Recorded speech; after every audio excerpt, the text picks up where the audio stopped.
تجارت بہت عمدہ اور نفیس کام ہے، مگر اکثر تجار یعنی تاجر لوگ کذب بیانی سے یعنی جھوٹ سے کام لیتے ہیں، بلکہ جھوٹی قسمیں کھا لیا کرتے ہیں۔ اسی لیے اکثر احادیث میں جہاں تجارت کا ذکر آتا ہے، جھوٹ بولنے اور جھوٹی قسمیں کھانے کے ساتھ ہی ساتھ ممانعت بھی آتی ہے۔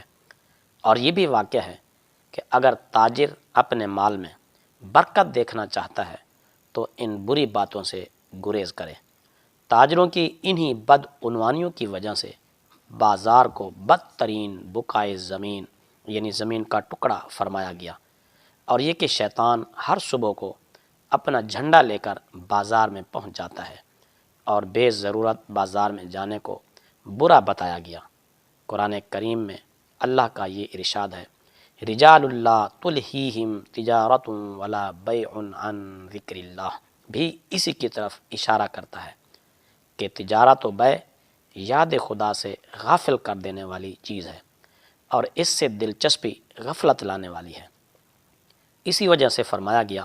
وَإِذَا رَأَوْا تِجَارَةً أَوْ لَهْوًا انفضوا إِلَيْهَا وَتَرَكُوكَ قَائِمًا، لہذا فرض ہے